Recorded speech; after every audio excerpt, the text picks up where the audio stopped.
¿Y dónde? En los salares, el 70%, en las salmueras de los salares, bajo la forma de cloruro de litio en solución, con otras sales. Entonces, para obtener el cloruro de litio, va a haber que separarlo de las otras sales. La mayor parte de los salares que tienen litio están en Bolivia, Chile y Argentina, y hay también en otros países en cantidades menores. La otra fuente de litio son las rocas, 22% aproximadamente. Las más importantes en rocas son rocas que se llaman pegmatitas, discúlpenme por el nombre, hay que retenerlo, y el mineral más importante que contiene litio es pudumeno. Pegmatitas hay otros, pero este es el más importante. Pegmatitas hay en muchos países del mundo, pero no todos los yacimientos son explotables. Los más importantes están en Australia. Y también hay litio en otros minerales, arcillas, salmueras geotermales y el resto. El litio se comercializa principalmente como carbonato de litio, también ahora como hidróxido de litio, cloruro de litio, etc. ¿Cuál es el proceso minero de explotación? De pegmatitas, ¿sí? De rocas que se llaman pegmatitas donde hay litio. Los más importantes que voy a describir están en Australia, en el sudeste de Australia, en esta región, en una región muy vieja geológicamente, en una región que se llama, un sitio que se llama Greenbush. Y acá hay una mina, cielo abierto, donde hay filones de pegmatita. Están señalados con estas dos flechas. Son cristales, rocas cristalinas muy largas, un poco anchas, que están dentro de los salares y que llegan a través de procesos magmáticos. Entonces se trata el terreno al explosivo y después por procedimientos mecánicos se llega a formar un conglomerado de espudumeno, que es el que estoy señalando acá. La extracción del espudumeno es un proceso minero clásico, pero es más costoso, de un factor 1,6, que la extracción a partir de salmueras. Ahora ocurre de que los australianos, este espudumeno, que podrían procesarlo en Australia porque la fábrica está muy cerca, en realidad una gran parte, si no casi la totalidad, actualmente la exportan a China. ¿Por qué? Hay explicaciones, hay muchas, probablemente porque la explotación de Talison Australia, que es la compañía madre que hace esto, en realidad está formada por dos compañías, una que es Tianqi Lithium de China y la otra es 51%, la otra es Albemarle de los Estados Unidos. Una vez que están en las fábricas de procesamiento, hay dos procesos, uno una química ácida que permite obtener carbonato de litio y el otro una química básica que permite obtener hidróxido de litio. No sé si esto ustedes lo ven bien en la pantalla. No, perdón. Bien. Son 600 pesos, pagan con crédito o débito. La química ácida permite obtener carbonato de litio. Y el carbonato de litio representa hoy el 60% de la producción y el hidróxido el 23%. Pero esto está cambiando porque la tecnología de baterías, en particular de los cátodos, se está orientando hacia una forma de tecnología en la que el hidróxido no es más importante, pero se usa un poco más que lo que se está usando actualmente, y esto favorece la utilización del hidróxido proveniente de la explotación de rocas, lo que disminuye un poco el handicap que crea el factor 1,6 más costoso. Entonces hay que tenerlo en cuenta esto. Los salares. Los salares que tienen litio son cuencas, es decir, son depresiones formadas por la tectónica, entre montañas o entre volcanes, como es el caso acá. Y son endorreicas.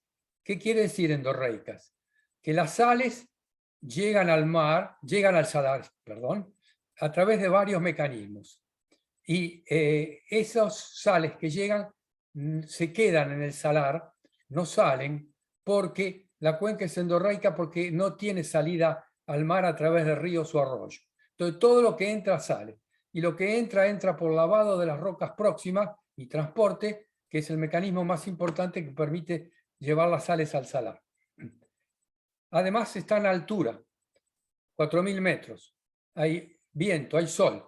Y eso permite La aridez del clima permite la concentración de las sales gracias a una evaporación que es superior a toda forma de aporte hídrico. Las salmueras tienen una gran concentración de sal. Pueden llegar a tener hasta 25 veces la concentración de sal del agua del mar. Y dentro de esas sales está el cloruro de litio, que puede llegar a tener concentraciones interesantes de 5 gramos por litro. Por ejemplo, en el salar de Atacama es esa la concentración que hay y que son explotables. Pues sí, son mucho menores, no son explotables, pero hasta 1 gramo por litro son explotables. Los más importantes salares que tienen litio en el mundo están en el triángulo del litio: Argentina, Bolivia, Chile, y poseen el 70% de los recursos mundiales de litio. Es la primera región mundial del mundo en recursos y es la primera región del mundo también en reservas. En recursos son 70%, en reservas es menos, pero es la primera región del mundo. Luego les explicaré la diferencia entre recursos y reservas, que son conceptos importantes. Acá ven, en Argentina hay muchos salares, explicaré luego por qué. En Chile hay fundamentalmente uno, que es el salar de Atacama. En Bolivia hay un gran salar, que es el salar de Uyuni. Y ahora se los voy a mostrar un poquito más en detalle. En Chile está el salar de Atacama, está en producción desde hace mucho tiempo. El salar de Atacama está ubicado acá, en el oeste de Chile, entre una cordillera secundaria que se llama la cordillera de Domeico y una cordillera principal que es la cordillera de los Andes. Y acá está el salar, y es acá donde se explota el litio. Hay 2 regiones de este salar donde se explota el litio. Esta es una vista satélite, acá, y acá hay una vista más general del salar. Acá atrás se ven volcanes, todos los salares están rodeados por volcanes, y acá estos volcanes que se ven en realidad están en Bolivia, y uno de los más altos es el Licancabur, que quizá alguno de ustedes conoce, que es un hermoso salar, un hermoso volcán en Bolivia. Y acá hay una foto de la explotación del litio. Bueno, yo no lo veo porque ustedes quizás lo ven. Los 2 explotantes del litio en el salar de Atacama son 2 empresas. Una es la Sociedad Química y Minera de Chile, SQM, que tiene un pasado un poco turbio en relación con la dictadura de Pinochet, y la otra, Albemarle, que es una compañía americana. Pienso que Federico Nasif va a poder contarles un poco más sobre cómo es el sistema de concesiones para explotar el litio en Chile. En la Argentina el litio está en las provincias de Catamarca, Salta y Jujuy, fundamentalmente en los salares. Hay un poco en pegmatitas, pero no hay en esta región. Y hay 2 cordilleras importantes que los rodean. La cordillera de los Andes, o que ustedes conocen de los Andes, que es la cordillera occidental, que es la que separa Argentina de Chile, y un poco acá de Bolivia, y la cordillera oriental, que es también una cordillera de los Andes, pero oriental.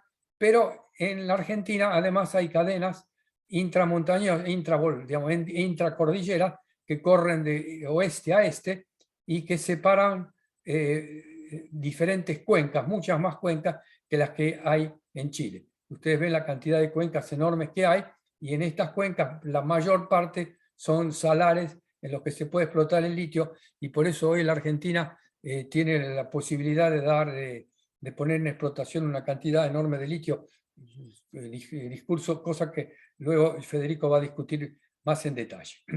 Hoy solamente hay 2 salares en producción en la Argentina. Va a haber mucho más si esta política de concesiones sigue, pero hoy hay 2. Uno es el salar de Hombre Muerto en Catamarca, hay fotos de este salar, y la otra es el salar de Olaroz en Jujuy. Y acá quiero que miren una cosa interesante. Entonces, si lo ven, estos son caños que vienen del salar a través de bombas que bombean el agua del salar y lo tiran en estas piletas. Y en todas, y los echan en estas piletas, en todos los lugares donde se utiliza el litio por evaporación, hay piletas que cubren hectáreas. Cuando uno va a las explotaciones de litio, esto es una constante, lo ve por todas partes. Acá elegí esta foto porque es la más representativa. Esto está explotado en Olaroz por sales de Jujuy, pero que en realidad es un consorcio de Oro-Cobre Australia y Toyota Japón, con una muy pequeña participación del 8% de la provincia de Jujuy. Ellos se llevan el resto. Como ven, son todas compañías extranjeras. Y acá está explotado por Liven desde hace muchos años, Livent fue cambiando de nombre y de dueños, pero hoy es Livent, que explota el salar del hombre muerto en Catamarca. De vuelta, les repito, son todas compañías extranjeras con una muy pequeña participación de la provincia acá. El otro salar importante es el salar de Uyuni. Es un desierto de sal, y debajo de esta costra del sal, de esta costra de sal, que es una costra, si se hacen pozos hay litio. Y hay mucho. Y además es muy lindo y vale la pena, para los que no lo conocen, de ir a visitarlo. Se puede recorrer kilómetros de este salar, incluso con un 4x4. Está ubicado acá, en el sur de Chile, de Bolivia, en las fronteras con Bolivia y Argentina y Bolivia con Chile. Y el salar está acá. Lamentablemente este salar tiene muy poca producción de litio, si tiene alguna.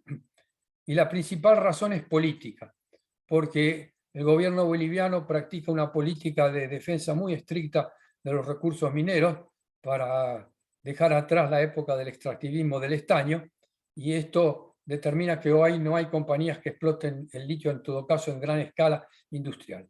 Y la otra razón es tecnológica, que la voy a describir, yo no la veo acá, no sé por qué, que hay en relación a la cantidad de litio, hay una cantidad de magnesio importante, la proporción magnesio-litio en este salar es muy importante y ese es un problema para la purificación del cloruro de litio, que describiré un poquito más tarde. ¿Cómo se extrae el litio de los salares? Yo les expliqué cómo se extrae de la roca de los salares. Bueno, se bombea. Acá lo representé en 3 piletas nada más, que son estas. Están acá.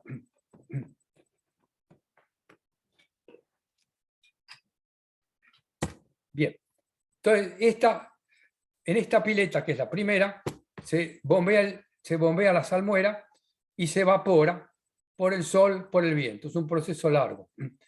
Y precipita la primera sal, la menos soluble. En este caso es el cloruro de sodio. Luego lo que queda se bombea a la otra pileta y ahí precipita otra sal. En este caso es una mezcla de cloruro de sodio y cloruro de potasio. Y así sucesivamente, hasta hay una pileta donde se precipita el cloruro de magnesio, que no tiene que ser mucho porque no precipita todo, hasta que se llega a una pileta final donde hay cloruro de litio, que se concentra, y este cloruro de litio se lleva a la fábrica.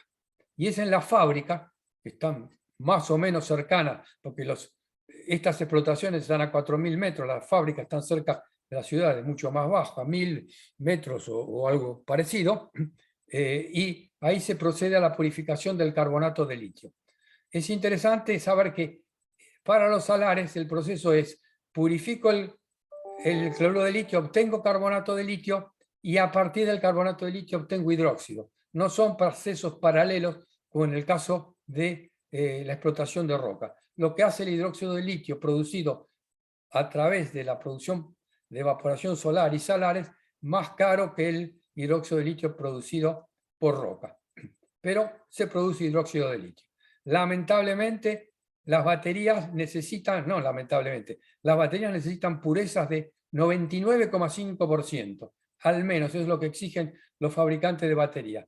Y eso hay que purificarlas. Y ocurre de que en la Argentina, y no sé si en otros países también, hay una tendencia a no darle todo el valor agregado que tiene el carbonato de litio y exportarlo con grados de pureza menor. Por supuesto, hay menos trabajo y hay menos valor agregado, y la purificación se hace en los países centrales, en particular en China. Las salmueras son sistemas químicos complejos. No voy a describirlas todas. Acá ven Atacama, Uyuni, Hombre Muerto, Laros, etc.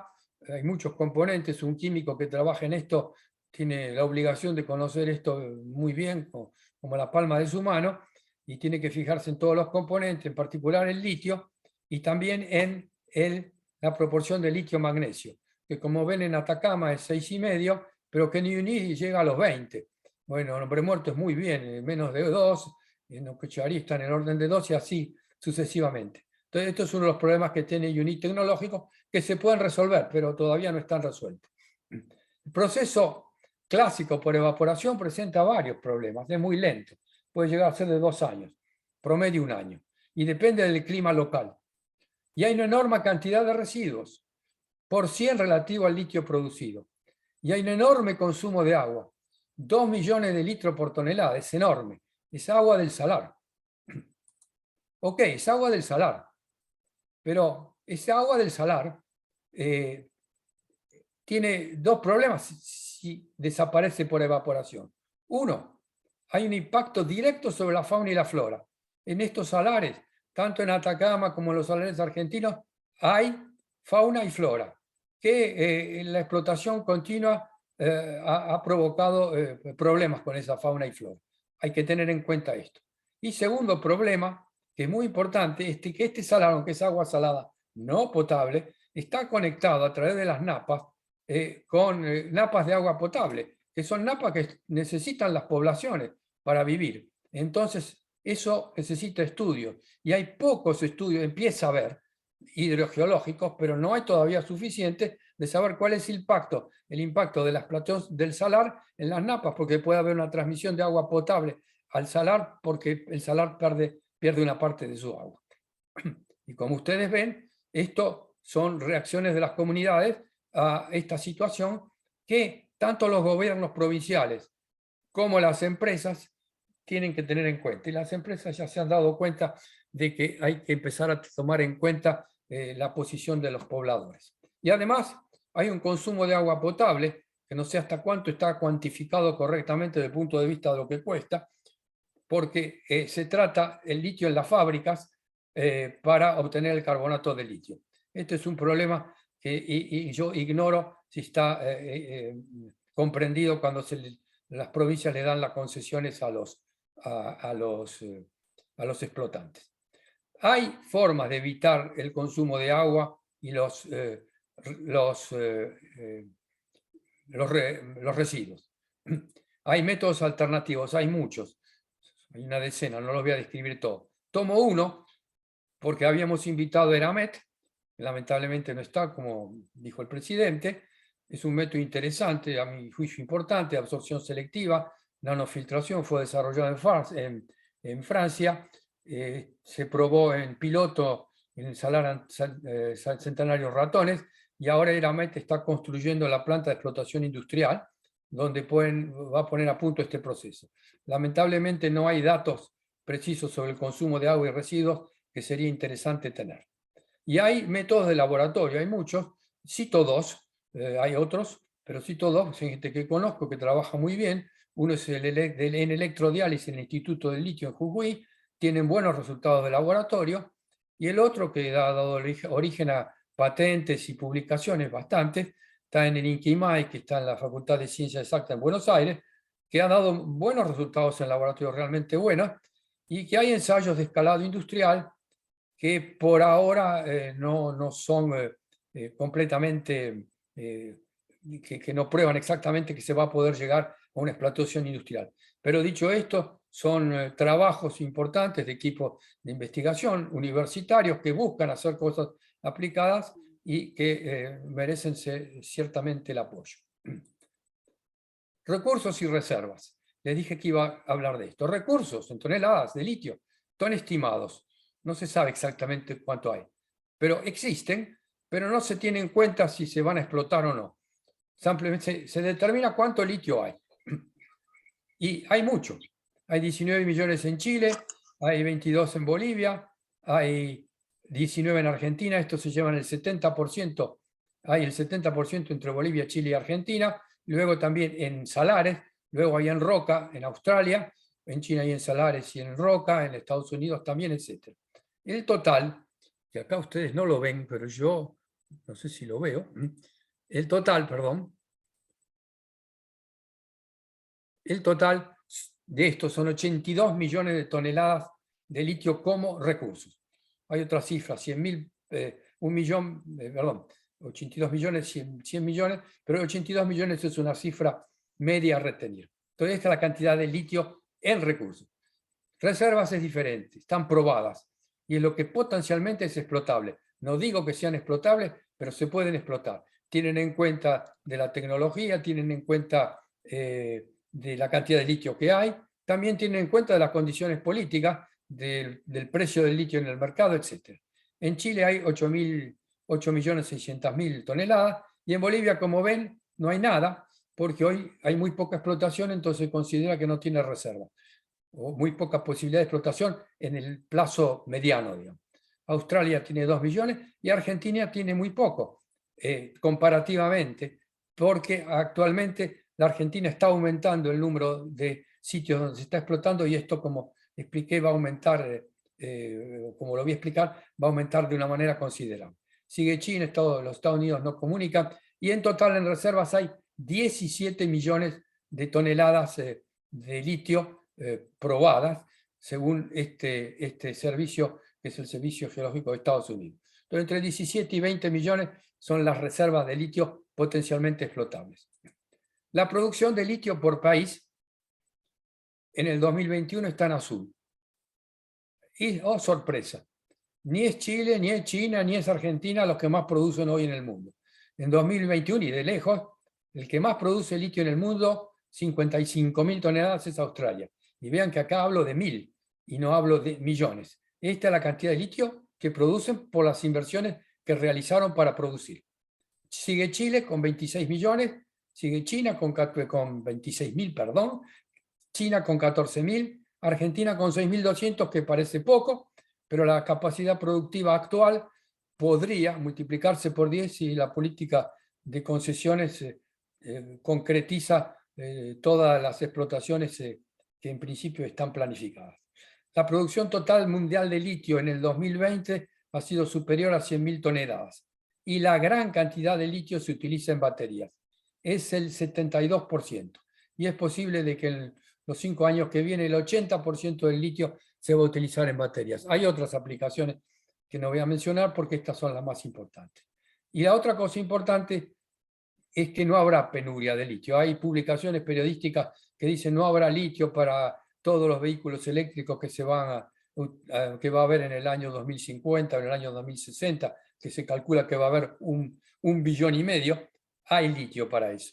Los expertos calculan que las reservas de litio hoy en el mundo permiten explotación por lo menos 150 años. Entonces no hay un problema de reserva de litio para utilizar el litio en la transición energética.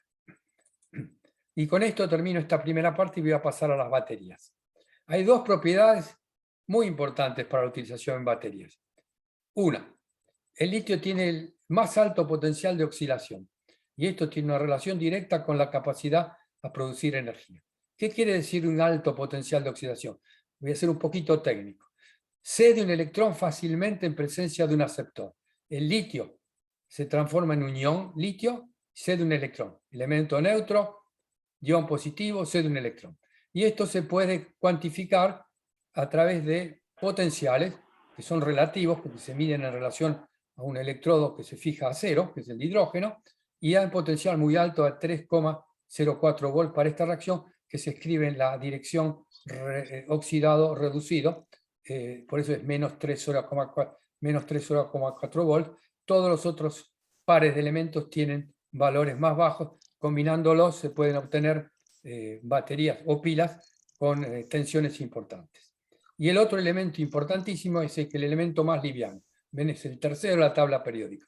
Una densidad 0,5, casi la mitad de la densidad del agua, lo que permite utilizarlo en la batería sin ponerle mucho peso a la batería, y eso, si uno tiene alto potencial, tiene alta corriente y es liviano, puede tener lo que se llama una energía específica muy elevada, que es una de las cosas más importantes como criterio en la utilización de baterías. Las baterías litio-ion recibieron el Premio Nobel de Química en el 2019. Estos tres grandes científicos las investigaron en la década del 70 y es una invención de una electroquímica que combina electrodos de inserción grafito-litio, el enánodo, que es el electrodo negativo cuando la batería funciona, y óxido de litio estructura en lamelas en el cátodo, que es el electrodo positivo cuando la batería funciona. El principio de la célula de la batería ion. Voy a ser un poquitito técnico en esto, espero que me lo comprendan, porque es muy importante. Dije que tenían electrodos a inserción. En el ánodo hay hojas de carbono, de grafito. El grafito se presenta como carbono en forma de hojas, ¿sí? Deja en el medio estructuras vacías. Y es en estas estructuras vacías puede entrar el litio. Y entonces en este ánodo de grafito, por cada 6 carbonos hay un átomo de litio. Bien, este átomo de litio, como les expliqué, se oxida y pasa a ser litio-ion más un electrón. Los electrones no pueden... Acá hay una solución electrolítica, acá hay un separador, el electrolítico sigue acá y acá hay un ánodo que voy a explicar enseguida. Pero el electrón no puede viajar por la solución. El separador se le impide la solución también, es muy difícil pasar un electrón solvatado. Y los electrones circulan por el circuito externo y producen entonces energía y producen trabajo, que es lo que se utiliza.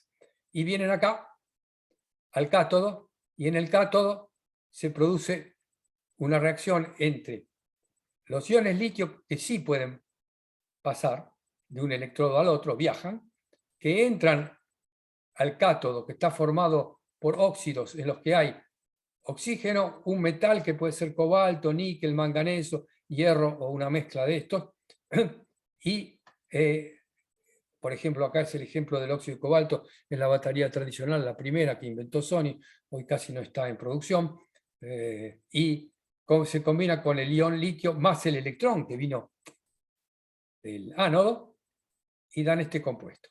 Y esto completa el ciclo. Así funcionan las baterías de litio-ion. Óxidos lamelares, carbono en láminas de inserción, los dos son óxidos de inserción. Y esto ha permitido la revolución. A esto hay que agregarle que hay que tener un electrolito, que es una sal de litio, es un fluoruro, que es soluble, pero no hay que utilizar agua porque el litio reacciona violentamente con agua y también con humedad. Es un problema de seguridad que hay que tener en cuenta, y se utilizan solventes orgánicos. No voy a entrar en el detalle de los nombres de eso. ¿Qué cátodo? En todas las baterías actuales el ánodo es casi siempre grafito litio. Puede haber un poco de silicio. Lo que cambia es el cátodo. Actualmente existen 4 grandes familias de cátodo. Una es níquel, manganeso, cobalto. Se los menciono porque todos los constructores de automóviles los usan para las baterías, salvo Tesla. El litio hierro fosfato es un material muy importante, tiene baja densidad de energía, pero es muy seguro, muy fiable a largo término y tiene otras propiedades muy interesantes. Es muy probable que Eduardo Borkin lo describa esto en mucho más detalle, así que yo no voy a seguir con eso. Tesla lo utiliza en el modelo 3 estándar que está fabricado en China. Y el níquel, cobalto, aluminio que utiliza Tesla en sus otros automóviles de mejor performance. Y hay otros. Lo importante a tener en cuenta cuando ustedes ven esto es que la célula de una batería necesita otros materiales además del litio. El litio representa solo algunos %. Entonces, si se quiere fabricar baterías en un país, hay que tener, por supuesto, litio. Argentina lo tiene, pero también tiene que tener acceso a los otros metales, que pueden ser, en el caso de la batería, hierro, etcétera, pero también hay que tener cobre, aluminio para los contactos, etcétera. Entonces es importante tener en cuenta. No se fabrica una batería simplemente diciendo así, yo fabrico la batería, pongo un poco de plata y la fabrico. Es todo un proceso que hay que decidir y pensar para ver si las fábricas en el mundo producen gigawatt de batería, pero lo que es son cantidades considerables. Si yo comparo las baterías, la de litio-ion, la comparo con 2 solamente, una que todavía está en el mercado y que ustedes la pueden tener en los teléfonos, que es la de níquel con un hidruro metálico, y si ustedes ven la tensión ya les habla, 3,7 para el litio, 1,2 para el hidruro, el níquel hidruro, y esta es la que ustedes conocen de plomo ácido. La célula tiene 2 volts, no sea que la batería puede tener muchas células, puede tener 6 células, tener 12 volts, tener 12 células, tener 24 volts. Estoy hablando de la célula elemental. Y la densidad de energía de la que hablé recién, para el litio-ion es muy grande, entre 90 y 250, incluso un poco más, y para los otros más baja. Y hay otros parámetros que tener en cuenta, en todos el litio-ion es muy superior a estas baterías. Y depende del cátodo. ¿Qué cátodo elegir? Depende de qué aplicación va a tener uno y cuáles son sus objetivos. No es lo mismo hacer batería para un automóvil que hacer batería para un parque de ómnibus o que hacer batería para una instalación intermitente fotovoltaico o eólica. ¿Quién fabrica las células de batería? Esta es una batería, no es una pila. Una pila no es recargable, es un abuso del lenguaje. Es una batería, es recargable. Esto es una batería de litio. Y la pueden usar así, y las hay. Si la abren, van a encontrar una estructura compleja, delante de hojas en las que están los cátodos, los ánodos, los separadores, el electrolito que se inyectó y los contactos, porque hay que contactar los ánodos y hay que contactar los cátodos. Los ánodos se contactan normalmente con cobre y los cátodos con aluminio. Y esto se puede utilizar muchas para hacer un ensamblaje de células, o mucho más grande. Todo depende de qué tensión y corriente uno quiere tener, porque se pueden conectar en serie para aumentar la tensión, en paralelo para aumentar la corriente, o ambas posibilidades al mismo tiempo. Pero lo importante es saber quién construye la célula.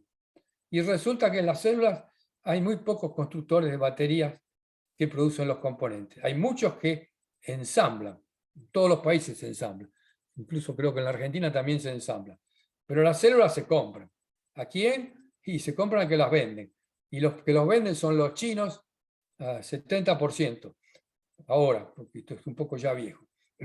Y el resto del mundo. Entonces, hay que tener en cuenta de que el problema de la fabricación de células es un problema estratégico que habrá que resolver. Los europeos están tratando de resolverlo a través de una alianza, pero están lejos de cuenta. Y una cosa final es el impacto carbono. ¿Por qué hacemos todo esto? Hacemos todo esto porque creemos que el impacto carbono del transporte eléctrico va a ser menor que para los vehículos térmicos.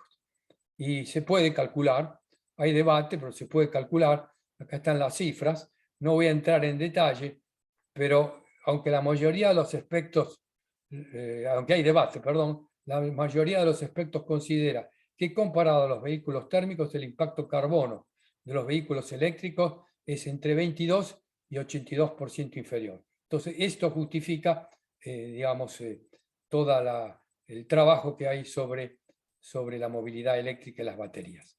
Voy a terminar resumiendo. El litio se puede almacenar. Puede almacenar electricidad en baterías de gran capacidad y livianas. Son los ánodos y cátodos de inserción que permiten estas realizaciones. Hay dos grandes acumulaciones geológicas de litio, en algunas rocas y en salmueras, que están en los salares, en el altiplano y Puna. La explotación de pegmatitas se realiza en minas, general a cielo abierto, y tiene problemas de los que no pude hablar, pero que son comunes a toda explotación minera. Podré contestar preguntas. La extracción de litio en salmueras por evaporación natural, la mencioné, consume mucha agua y deja muchos residuos. Y es imperativo que haya nuevas tecnologías de extracción. Yo diría que no solamente debe ser utilizada, sino en los años que vienen debería ser exigida para eliminar estos problemas e impactos sobre las comunidades. Las reservas de litio en el mundo serán suficientes, no hay razón para creer de que va a haber penuria de litio. Y el impacto carbono, aunque hay debate, es favorable, significa hay mucho menos impacto carbono con las baterías que con la utilización de vehículos térmicos con gasolina o diésel. Y con esto termino esta presentación. Muchas gracias.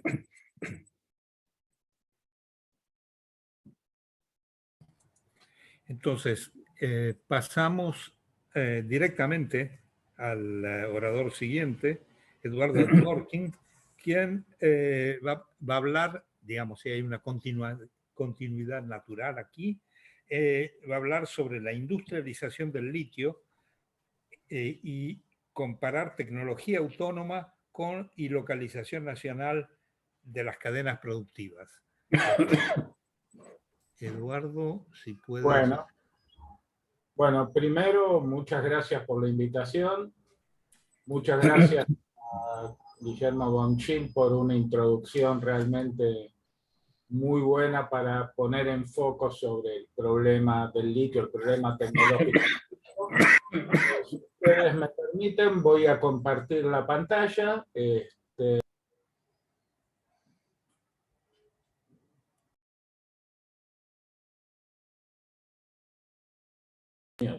Ok. ¿Se ve mi pantalla? ¿Hola? No, todavía no. Por ahora no. A ver, volvemos a hacerlo. New share. No, esto vamos a hacer un unshare. Stop share. Y you are viewing Simón Bonshir Screen. Yo le pediría, Guillermo, si usted puede dejar de compartir pantalla. Ah, ok.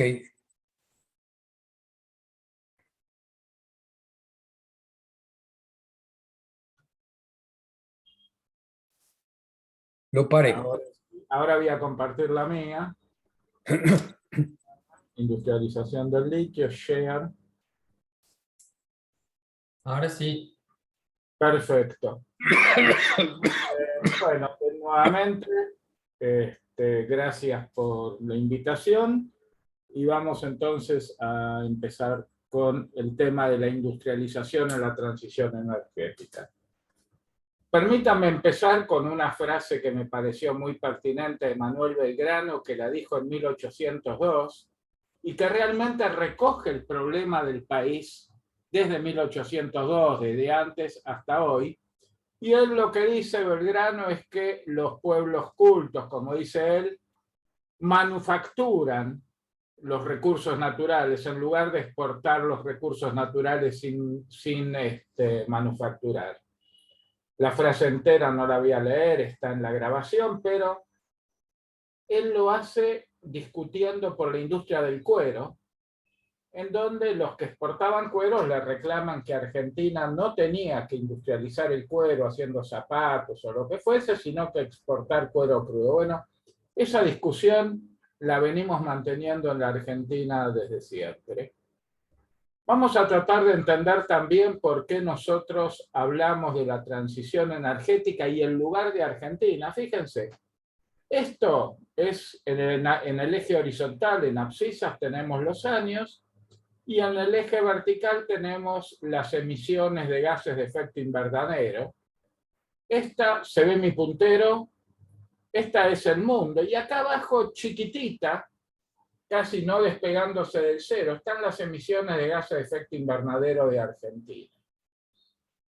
Es decir, realmente que nosotros transcurramos la transición energética por el simple hecho de disminuir la cantidad de gases de efecto invernadero que hay en el mundo, en realidad, permítanme usar la frase, al mundo no le va a mover el amperímetro, pero es imprescindible que nosotros nos sumemos a estas tecnologías de transición energética, porque son tecnologías que están de alguna forma recién comenzando a popularizarse, recién comenzando a tener difusión masiva, y es nuestra oportunidad de no llegar a esto tarde como llegamos a muchas otras tecnologías, sino llegar a esto a tiempo para poder desarrollarlas localmente.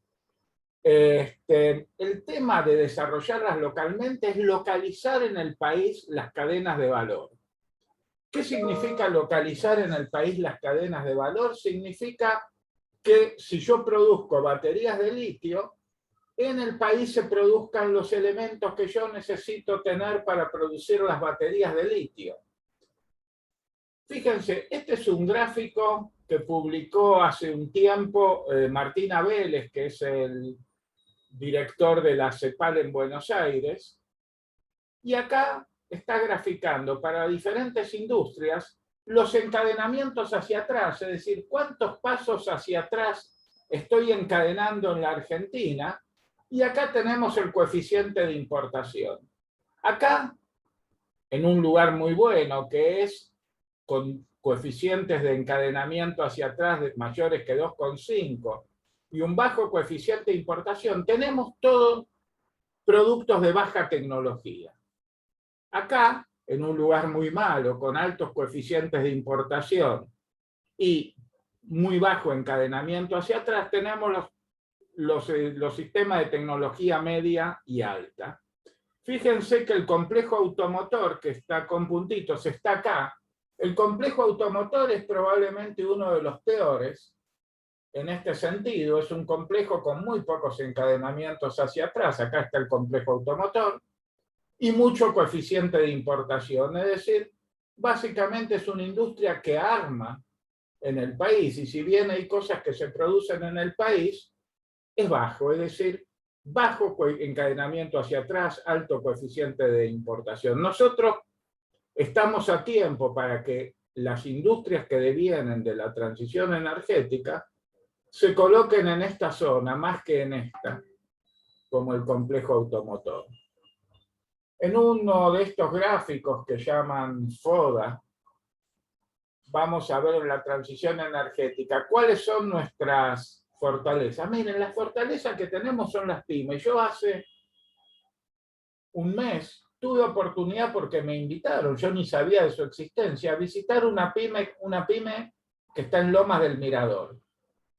Un local chiquito que lo que hacía era producir rotores de burros de motores de arranque, burros de arranque para coches. En el macrismo dejó de fabricar y exportar y se dedicó a rebobinar. Y por un gusto del dueño de la fábrica, que es una fábrica familiar, donde hay pocos obreros, está el dueño y la mujer que le lleva la administración, se pusieron a fabricar celdas para baterías de litio. Y fíjense la imaginación de esta gente. Llamó al INGAR para que el INGAR es un instituto del CONICET que está en Santa Fe. Llamó al INGAR para que le resuelva algunos temas químicos. Se pusieron a mirar en YouTube videos de máquinas de producir celdas, tomaron medidas sobre la pantalla y las producieron. Produjeron celdas realmente interesantes en un ambiente que cualquier tecnólogo como yo, como los que están acá, hubiese dicho esto es imposible, porque los tipos, lejos de filtrar el aire, de secar el aire, para no ahogarse, trabajaban con las ventanas abiertas, lleno de polvo, lleno de humedad. Nosotros en este momento, como apoyo, estamos testeando la cantidad de ciclos que aguantan estas baterías. Lo estamos testeando ahí en ITEC, hemos firmado un convenio de cooperación con ellos, y notablemente son baterías las que sobreviven, tienen un altísimo porcentaje de scrap, que andan muy bien. Es decir, las pymes son una fortaleza. El Sistema Nacional de Ciencia y Tecnología es otra fortaleza. Nosotros tenemos muchos institutos del CONICET y universidades que están trabajando sobre este tema. Las debilidades. Hay dos debilidades que se citan normalmente. Uno, los umbrales tecnológicos, y otro, los umbrales de capital. Nosotros, en lo que yo voy a exponer hoy, trabajamos sobre el umbral tecnológico, tratando de cruzar ese umbral tecnológico y adquirir localmente la tecnología. Las oportunidades que se abren, es renovar el desarrollo industrial y localizar en el país nuevas cadenas de valor, y las amenazas es no industrializar la transición energética, es decir, transformarnos en importadores de baterías, en importadores de motores eléctricos, y simplemente que ese sea nuestro papel en la transición energética. Rápidamente, energías, voy a hablar de todos los elementos que estamos considerando en la transición energética. Energías no generadores de gases de efecto invernadero, obviamente la hidráulica, los biocombustibles, la biomasa, la eólica, la solar, y la nuclear, que hoy en día es considerada una energía verde. Después de producir la energía, por ejemplo con eólica o solar, que son generaciones intermitentes, tenemos que almacenar.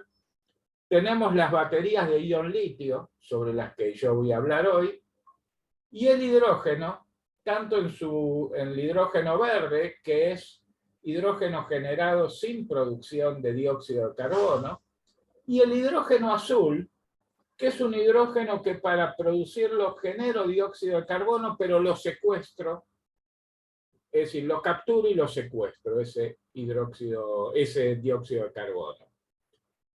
Nosotros en ITEC hoy estamos trabajando para una siderurgia ubicada en Campana, Tenaris concretamente, desarrollando localmente un electrolizador de 1 megawatt, pero ese es otro tema. Y hidrógeno azul, yo creo que es la gran oportunidad de Argentina, hacer reforming para producir hidrógeno capturando el dióxido de carbono. Aplicaciones múltiples, la electromovilidad es liviana, pesada.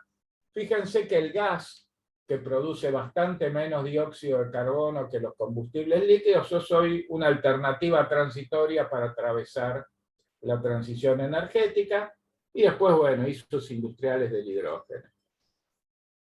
Rápidamente, ¿qué es ITEC? ITEC es una institución que trabaja en apoyo tecnológico a la producción, fundamentalmente a la producción de YPF, sustitución inteligente de importaciones. ¿Qué quiero decir sustitución inteligente de importaciones? Mira, la vieja sustitución de importaciones era tomar un equipo importado, hacer, llamémoslo ingeniería inversa, y producir algo un poco peor y bastante más caro.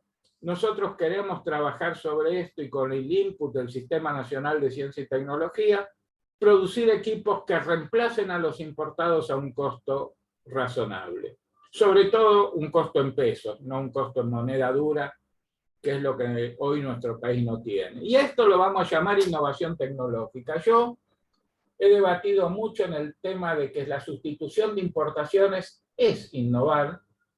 Si uso una definición de Branston, que es un profesor de Harvard, innovar es cuando una empresa produce y pone en el mercado algo que antes no producía y no ponía en el mercado, cuando un país produce y pone en el mercado antes que no producía y no ponía en el mercado. Eso es innovación local, que en algún momento nos va a llevar a la innovación absoluta.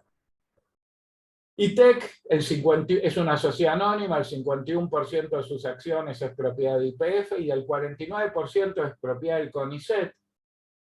Y es la primera vez que el CONICET es propietaria de una empresa, de una sociedad anónima que trabaja en el sector productivo. Bueno, rápidamente, este es el edificio, que es de una arquitectura notable. 13.000 metros cuadrados, más de 1.000 equipos, 47 laboratorios, 12 plantas piloto, etc. Tenemos 266 personas trabajando, 66 con doctorado. Hay la proporción de varones y mujeres, es 64% de varones, 36% de mujeres, que es mucho más alta que lo que hoy puede ser, por ejemplo, en el sector ingeniería, ya sea en el país o internacionalmente. Y estamos haciendo esfuerzos por mejorarla. Somos socios, como ya les dije, del CONICET. Tenemos investigadores del CONICET trabajando en ITEC, 67, entre investigadores, personal de apoyo y becarios. Y este es un mapa que marca las interacciones entre ITEC, el CONICET, las universidades, etc. Pero no me quiero detener en esto para no sacarle tiempo al tema del litio. Vamos a hablar de producción de celdas y baterías del litio, el prototipo de laboratorio a la escala industrial. Como decía Guillermo Bonchil en la introducción, sí, hay muchos países, incluso en la Argentina, que se arman baterías de litio usando celdas importadas, pero nosotros ponemos el acento en la producción de celdas y con nuestras celdas el armar las baterías de litio. Perdón, me fui para atrás. Y para esto, vuelvo al cuadrito de antes, vamos a mostrar el esfuerzo que estamos desarrollando por cruzar el umbral tecnológico. Es decir, yo he escuchado a cantidad de economistas declarar que Argentina no puede producir baterías de litio porque no puede cruzar el umbral de capital ni el tecnológico. Bueno, el umbral de capital es un tema a discutirse, el umbral tecnológico lo estamos cruzando. Introducción, ITEC e INIFTA. INIFTA es un instituto del CONICET localizado en La Plata, a pocas cuadras de donde está ITEC. ITEC está en Berisso. El INIFTA, hoy el director es Félix Requejo, y el director anterior era Roberto Salvareza, que después fue diputado y después ministro de Ciencia y Tecnología. Han desarrollado una importante experiencia en el desarrollo de materiales activos para celdas y baterías, y han encarado una producción, o habían encarado una producción a escala laboratorio. Nosotros ahora estamos decididos a transicionar desde la escala laboratorio a construir una planta experimental de celdas y con las celdas baterías. La riqueza obtenible en el litio, no tenemos que olvidar, reside en desarrollar la industrialización con tecnología propia. Yo había leído un artículo, creo, de Federico Nassif, en donde hacía un cálculo y decía que en el precio de una batería de litio, el precio del litio que se metía en esa batería era del 7%. Me pareció, y disculpa Federico que está acá, una exageración de Federico, y pedí a la gente que trabaja con nosotros que calculemos exactamente el precio. Bueno, es de un 6%. Es decir, el costo del litio es mínimo. En una batería, quiero aclarar que lo hice con costos anteriores a la guerra de Ucrania, porque si bien en Ucrania no se produce litio, el costo de las materias primas está picando para arriba. Si yo hiciese ese cálculo, llegaría a la conclusión de que el litio vale más que la batería, porque el litio subió, las baterías suben con un cierto retraso, es decir, hoy no es un momento para calcular ese costo, pero fue un costo calculado hace 6 meses, así que no estoy hablando de un costo calculado hace años. Esta es la planta piloto. Esta planta piloto, el conocimiento que es generado por ITEC e INIFTA, está en ITEC. El equipo fue comprado en Gelón, que es un fabricante chino. Acá están los diferentes equipos que se usan para la producción de celdas de litio. Y nosotros con ese equipo podíamos fabricar celdas pouch, es decir, las celdas que tienen forma de bolsita, con una realmente baja producción. Esto es un equipo de laboratorio, es decir, que no hubiésemos tardado años en armar la cantidad de celdas que se necesitan para una batería. Entonces, hasta ahora no se armaban celdas, no se fabricaban, perdón, celdas, se armaban baterías. Existen pymes que se dedicaron a armar baterías en base a celdas importadas. Por ejemplo, las baterías que se usaban en las computadoras del Plan Conectar Igualdad fueron armadas en la Argentina. El principal objetivo de la planta que estamos construyendo, ahora vamos a ir ahí, es desagregar el paquete tecnológico. Estoy usando las palabras de Jorge Sábato, es decir, desagregar el paquete tecnológico que se utiliza para la producción de celdas y baterías de litio y dominar este proceso industrial. ¿Qué vamos a hacer con la planta? Vamos a definir una estrategia una vez que esté en producción. Podemos destinarla a una pyme, podemos hacerla crecer, podemos instalar réplicas en provincia. Nosotros queremos poner en marcha esta planta. Los socios. Está ITEC, obviamente. Nuestro socio fundamental es la Universidad de La Plata.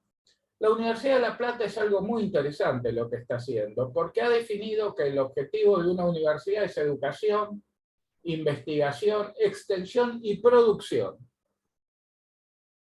En un terreno de la Universidad de La Plata, donde había unos balcones viejos, la Universidad de La Plata está poniendo el terreno y los fondos para la obra civil. Después vamos a hablar de la cantidad de fondos, y está poniendo los fondos también para que EDELAP, que es la compañía de electricidad de la provincia de Buenos Aires, nos lleve un cable de 1.5 megavatts hasta La Plata. Los otros socios, de más está decir, es el CONICET, es la SIC, que es la Comisión de Investigaciones Científicas de la provincia de Buenos Aires, y CITEDEF. Los primeros usuarios de estas baterías con celdas argentinas van a ser equipos de defensa, y entonces CITEDEF está trabajando con nosotros. CITEDEF es el órgano de investigación de las Fuerzas Armadas, está trabajando con nosotros en la definición de celda y batería de litio que necesitan, por ejemplo, para radares móviles. Este es un esquema de la planta que está en construcción, son aproximadamente 1000 metros cuadrados. El edificio está siendo terminado. No estamos poniendo, todavía va a haber unos paneles que van a separar las zonas limpias de las zonas no limpias. Llamo las zonas limpias donde filtramos el aire para sacar polvillo y humedad. Discuto, yo no soy electroquímico, mi especialidad son modelos matemáticos, pero discuto con los muchachos electroquímicos después de ver la pyme esa, que en medio de la polvareda total hacía las baterías. Le digo, che, ¿están seguros que necesitamos invertir todo esto para secar el aire, librarlo de polvillo, etcétera? Juran que sí. Les creo un poco. Entonces, esta es la planta que estamos construyendo. Para los que conocen La Plata, está ubicada enfrente del INIFRA. El CAPEX, que es la inversión de capital, es decir, es la inversión para comprar el equipamiento, etcétera, fue de $2,5 millones, fue cubierto a fondo perdido con un subsidio del MinSit de $1,5 millones y un aporte de ITEC. De nuestros propios fondos estamos poniendo $1 millón. El predio y la obra civil, que superan largamente el $1,5 millones o llegan a los $2,5 millones, está siendo cubierto por la Universidad de La Plata. Es decir, que acá tenemos una inversión entre el CONICET, el ministerio de... ¿Qué ministerio dije hoy? El Ministerio de Ciencia y Tecnología es el que puso el dinero, el MinSit. Es decir, estamos hablando de una inversión de $4,5–5 millones.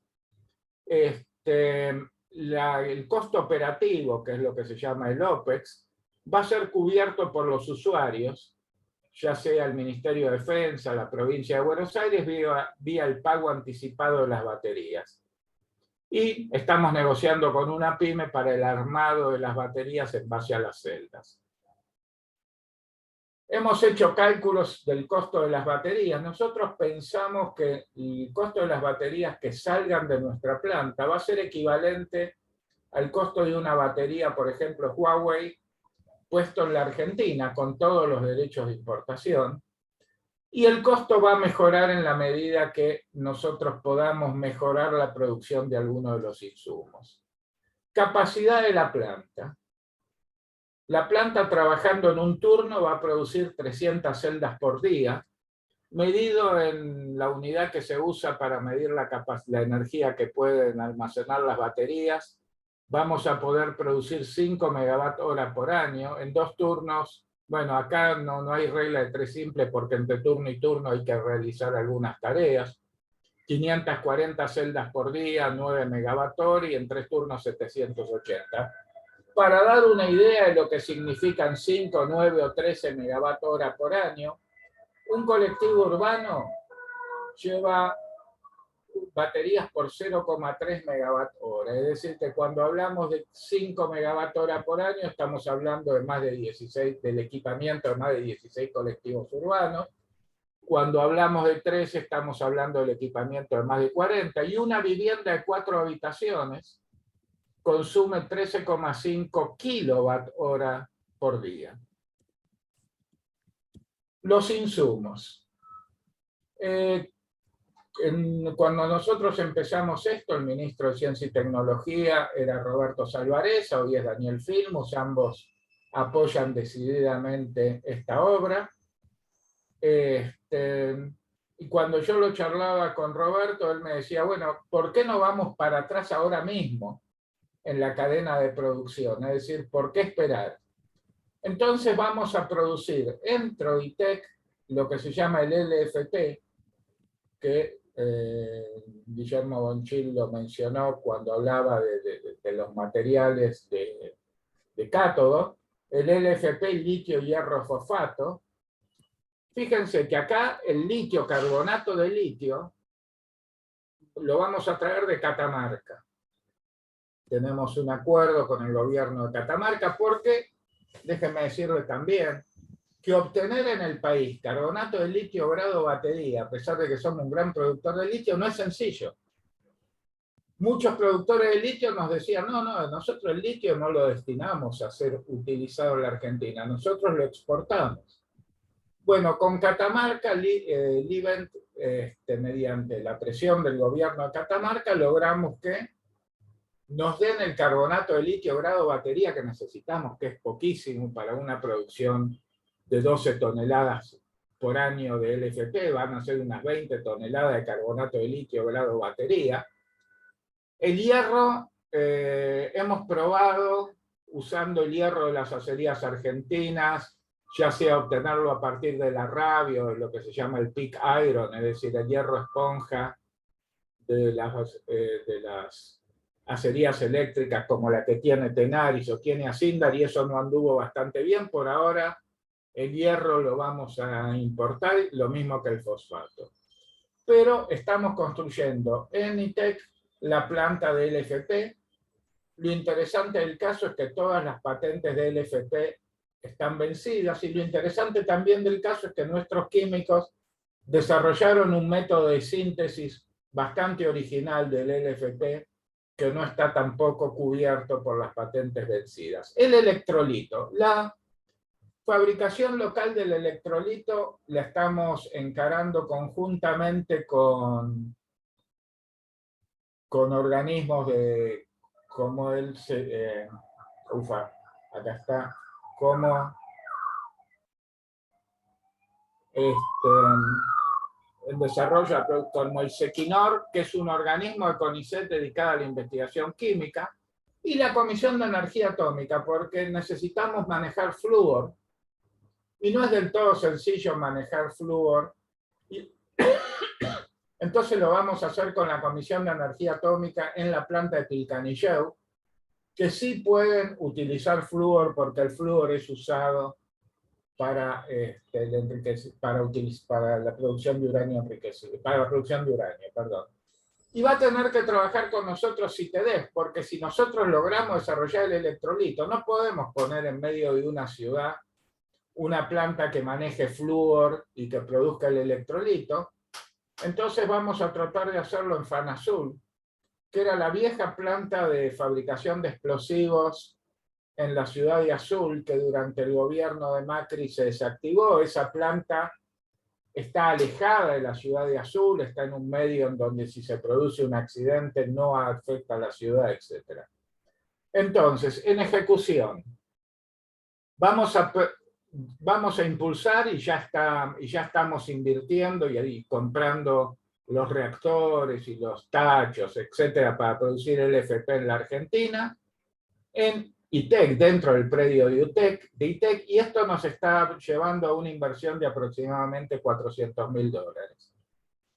En desarrollo va a ser la producción local de electrolito. Hemos pedido un subsidio al FONARSEC para comenzar la producción de electrolito, y lo interesante de producir el electrolito es que el electrolito es hoy algo que está en demanda en el mundo. Es decir, si yo voy hoy a China y le digo, quiero que me vendan electrolito, me dice, ponete en la lista, y dentro de un año y medio te vamos a mandar el electrolito. Es decir, que se abre una posibilidad de exportación interesante si logramos producir el electrolito en la Argentina.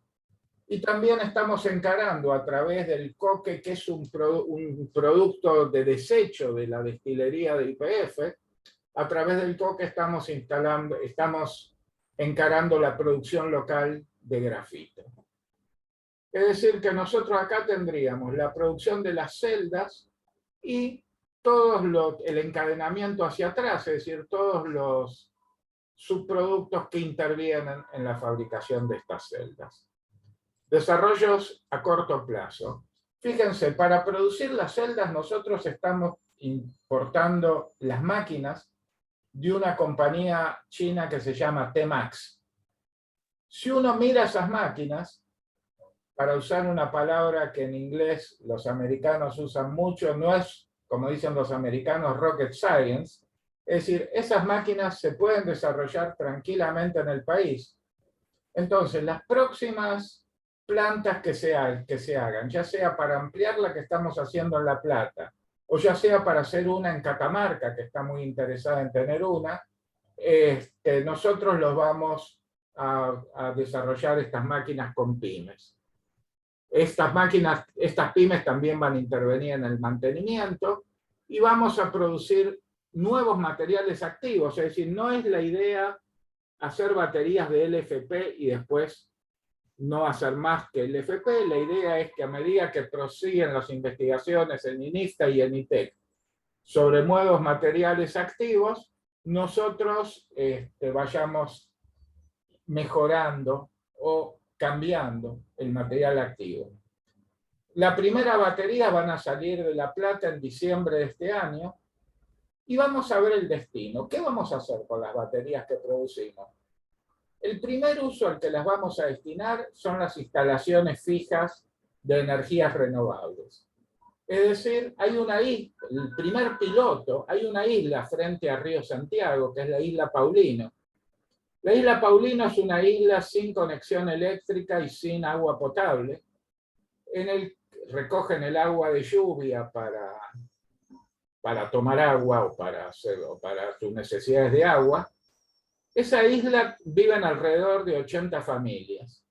Nosotros ahí vamos a establecer un piloto, llamo un piloto una prueba a escala, en el cual YPF Luz va a poner las pantallas para producir energía fotovoltaica y nosotros...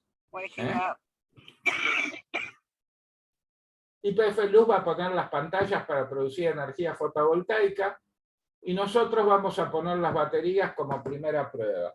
Existen una cantidad notable de poblaciones en la Argentina que están eléctricamente aisladas. Entonces nosotros vamos a instalar las primeras baterías después de la isla Paulino en esas localidades eléctricamente aisladas.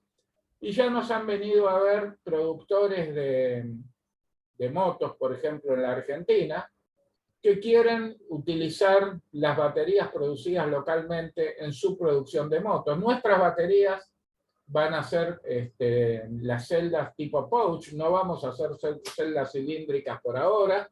La maquinaria que tenemos es para hacer celdas tipo bolsita o pouch. Entonces, y me excedió el tiempo, les agradezco nuevamente la invitación y quedo a su disposición para las preguntas que quieran realizar. Y dejo de compartir pantalla.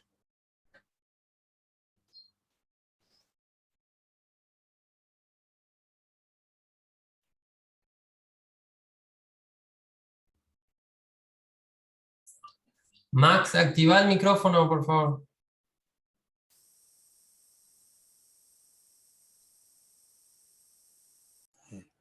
No, digo, muchas gracias, Eduardo Dworkin. Las preguntas se van a formular al final, se están guardando, digamos, nuestro equipo las está guardando, y ahora pasamos directamente a la exposición de Federico Nassif, que nos va a hablar de los aspectos normativos e institucionales desde una dimensión histórica, tanto para proponer un diagnóstico de la situación actual como también una alternativa superadora. Federico, tienes la palabra. Bueno, muchísimas gracias, por supuesto, por la invitación a la asamblea. Mi presentación va a ser también en nombre del trabajo de promoción de vinculación tecnológica que hacemos desde la Fundación Innovat, que es la unidad de vinculación tecnológica de CONICET. Eso quería aclararlo, no es un instituto de investigación, sino que es una unidad de vinculación tecnológica. Y el litio en Argentina constituye un caso ejemplar de alto potencial de vinculación tecnológica por las reservas que tiene el país y las capacidades científico-tecnológicas, como se mostraba recién, y la falta de vinculación con el sector productivo, es decir, tenemos una gran capacidad científica y tecnológica, por un lado, y una gran producción de litio por otro, que no están vinculados. Entonces, y dado el potencial en el marco de la transición energética, es un área que desde Innovat se está promoviendo y poniendo en tela de juicio, discutiendo y difundiendo, porque creemos que es una oportunidad que todavía falta recorrer. Así que bueno, paso a compartir pantalla, si les parece bien. A ver. Me dirán ustedes si lo están viendo.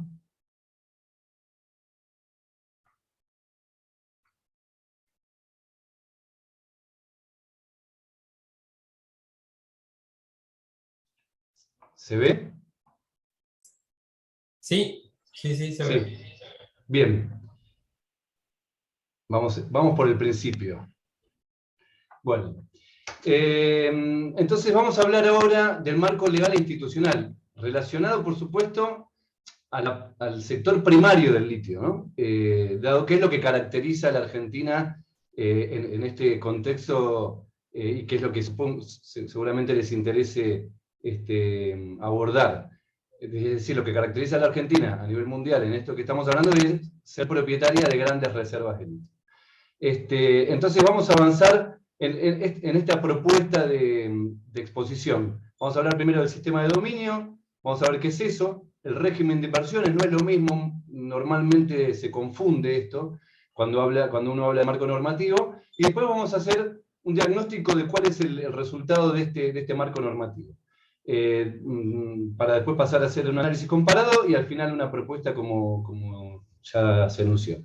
Empecemos por el sistema de dominio minero, que son forma parte de las dos grandes cuestiones que determinan a lo que se llama derecho minero, ¿no? El marco jurídico legal de la actividad minera.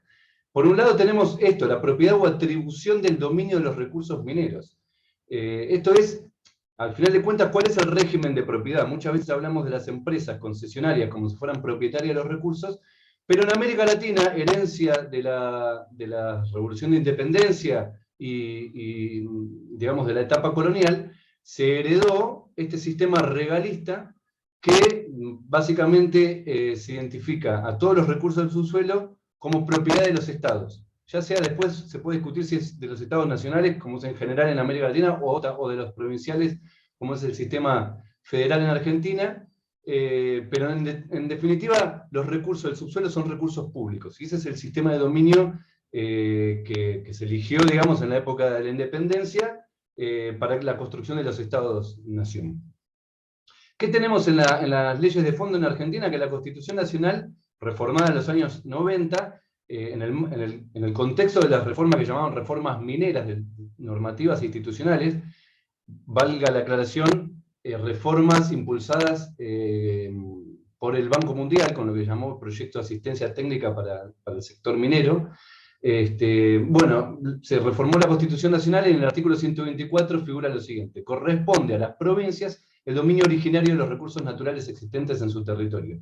Es un artículo bien polémico, es muy digamos, particular a nivel latinoamericano, este dominio en nombre de las provincias, pero de cualquier manera no deja de ser un recurso público, digamos, que los estados, ya sea si les corresponde al sector provincial o nacional, detentan esa propiedad y pueden o no establecer contratos con sectores productivos.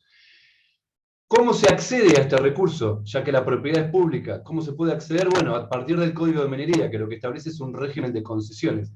Vale aclarar, la Constitución Nacional y el Código de Minería son cuerpos legales del siglo XIX, la Constitución fue solamente reformada en el 94, no tenemos una nueva Constitución. Esa es otra particularidad de Argentina. Tanto la Constitución Nacional como el Código de Minería son cuerpos legales de inspiración liberal del siglo XIX, que a diferencia de muchos países de América Latina, no fueron reformados durante el siglo XX. En realidad se intentó reformarlos, todos sabemos, en los años 40, 50, la época del peronismo, pero después, a partir del año 55, se restituyó la vieja Constitución y también el proyecto de Código de Minería, que era muy avanzado en aquel momento. Tenemos entonces el Código de Minería de 1886, es el más antiguo de la región, reformado en el año 97 el texto, y el litio pasó a incorporarse dentro de este Código de Minería en el año 1980, con la reforma en la época de la dictadura militar. Después podemos aclarar por qué, cuál era ese contexto, pero para avanzar más rápido. A partir del 80 se incorporó el litio como un mineral de primera categoría, al que puede explotarse solamente en virtud de concesión legal otorgada por autoridad competente. ¿Cuál es la autoridad competente? Puede ser juzgados de minas o autoridades, secretarías de minería de las provincias. Entonces tenemos un régimen de concesiones provinciales, es una particularidad de Argentina esta, sin plazos ni condiciones. Esto lo establece toda la reforma del Código de Minería. Las concesiones que se establecen son a perpetuidad en la Argentina, un caso también, digamos, muy emblemático o muy particular, y además casi prácticamente no se establecen condiciones al concesionario minero. Estos son el resultado de la reforma minera de los años 90 que les comentaba, que tenía como objetivo explícito convertir estas concesiones mineras, que en definitiva son contratos públicos con el Estado, convertirlas en lo más parecido posible a una propiedad privada. Y así se lo llamó en aquel momento, ese era el objetivo, es decir, crear un mercado de yacimientos, y en el cual el propietario de esta concesión puede hacer con esa concesión lo que quiera. Digamos, puede conservarla a cambio de un muy módico canon anual, puede hipotecarla, venderla, la heredan sus hijos, es decir, es prácticamente una propiedad llamada propiedad minera, y además puede decidir si explotarla o no explotarla, y en la escala que quiera y con el destino que quiera. Es decir, prácticamente el Estado, ya sea nacional o provincial, no se conservó casi ningún atributo para poder condicionar este sistema de concesiones. Entonces, a pesar de todo esto, de estas reformas digamos, en el sistema de acceso y usufructo de estos recursos que son públicos, el litio, al igual que todos los recursos del subsuelo, sigue siendo un recurso de dominio público. Esto tiene que quedar claro. Digamos, el código minero puede existir, se puede reformar, pero el dominio, todavía por definición y esencia, estamos hablando todavía de un recurso público que se otorga, dada su riqueza excepcional, a sectores productivos que lo usufructan y, debido a su cualidad extraordinaria, pueden obtener una ganancia extraordinaria en el mercado mundial. Y a eso es a lo que se llama renta, ¿no? Entonces, por definición del sistema regalista, estamos hablando de que es una fuente de renta pública, por eso es lo que justifica el cobro de regalías en toda América Latina, y además se le puede poner condiciones al concesionario, que es lo que el derecho minero tradicionalmente llama amparo por el trabajo. Entonces, digamos, al ser un recurso público todavía está justificado esto. Después, otra cuestión es si se hace o no. Pero al ser un recurso público uno puede imponerle una renta extraordinaria, cobrarle una regalía, y además imponerle condiciones y plazos. La legislación actual en Argentina, digamos, prácticamente anula todo esto, pero en el espíritu todavía, aún de la Constitución del 94, digamos, habilita a este tipo digamos, de recuperación de la renta y de establecimiento de condiciones. Y además, esto lo vamos a ver al final, hay otra normativa que de alguna manera entra en contradicción con el Código de Minería actualmente vigente en la Argentina y con la legislación minera, que es la Ley de Actividad Nuclear del año 97, que pasó muy desapercibida para el Estado argentino en los últimos años, que determina allí la propiedad de todos los materiales fusionables especiales para el Estado Nacional. Y esa propiedad exclusiva para el Estado Nacional de todos los materiales fusionables especiales que se produzcan o se desarrollen en el país, tiene que ser ejercida por la Comisión Nacional de Energía Atómica. Esta ley, que sigue vigente, no fue reglamentada y hasta ahora no se ha cumplido. Pero como todos sabemos, o ya es bastante conocido, por lo menos en el Estado y la Comisión Nacional de Energía Atómica lo sabe bien, el litio es considerado un material fusionable especial, y no por los científicos, digamos, de manera individual, sino que las propias Naciones Unidas así lo han declarado. Así que avancemos en esto y después, al final, cualquier cosa, si hay más preguntas, por supuesto, bienvenidas. Vamos ahora al otro cuerpo legal, que muchas veces se confunde, como les decía, que es el régimen de inversiones. O sea, por un lado tenemos la propiedad, como ya vimos, es un recurso público al que se accede vía concesión provincial, que por la legislación actualmente vigente no establece ni plazos ni condiciones. Ahora vamos a ver qué pasa con las empresas que acceden a uno de esos recursos a través del sistema de concesiones, qué beneficios tienen por la ley vigente. Tenemos beneficios impositivos absolutamente excepcionales comparado con el resto de los sectores en Argentina, sectores económicos. Tenemos la Ley de Inversiones Mineras, aprobada en el año 1993, en el marco de la reforma que yo les comentaba del Banco Mundial, que establece, para decirlo rápido y pronto, 30 años de estabilidad fiscal, o sea que desde que una concesión se afirma y se presenta el proyecto de explotación, la empresa goza de 30 años de estabilidad en la que no se le puede aumentar ningún impuesto, nacional, ni provincial, ni municipal. Imagínense ese beneficio, ¿no?